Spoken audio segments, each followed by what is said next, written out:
Hello बच्चों, आइए इस प्रश्न को देखते हैं। पौधों में निमेटोडों से होने वाले रोगों का जैविकीय नियंत्रण निम्नलिखित में से किसके द्वारा कारगर सिद्ध हुआ? विकल्प ए पाइसोलेथस टिक्टोरियस, विकल्प बी स्यूडोमोनास सैपेसिया, विकल्प सी ग्लाइओक्लेडियम वाइरेस या विकल्प डी पिसिलोमाइसिस लिलेसिनस। इस प्रश्न की मुख्य अवधारणा है जैव नियंत्रण। जब पादप रोगजनकों एवं पीड़कों के नियंत्रण हेतु जैविक विधियों का उपयोग किया जाता है तो इस प्रकार के उपचार को जैव नियंत्रण कहा जाता है तथा जो जीव इस विधि में प्रयुक्त होते हैं उन्हें जैव नियंत्रण कारक कहा जाता है। अब यदि दिए गए विकल्पों को देखें तो पाइसोलिथस टिक्टोरियस ये पौधों में निमेटोड ऐसे जीव होते हैं जो मनुष्य एवं कई पादपों पर परजीवी के रूप में अपना जीवन यापन करते हैं, यानी ये मनुष्य अथवा पादपों के ऊपर रहकर या उनके शारीरिक तरलों आदि पर रहकर उनसे पोषण प्राप्त करते हैं।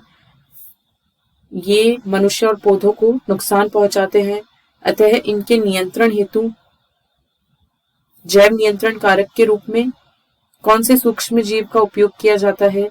तो विकल्प ए में दिया गया है पाइसोलिथस टिक्टोरियस। ये पादपों के लिए सहायक तो होता है लेकिन जैव नियंत्रण कारक के रूप में इसका उपयोग नहीं किया जाता है। स्यूडोमोनास सैपेसिया यह खुद एक रोगजनक कारक होता है। विकल्प सी के अनुसार ग्लाइओक्लेडियम वाइरेस यह स्वयं एक कवक होता है तथा इसका प्रयोग कवकनाशी के रूप में किया जाता है। तथा विकल्प डी में दिया गया है पिसिलोमाइसिस लिलेनियस।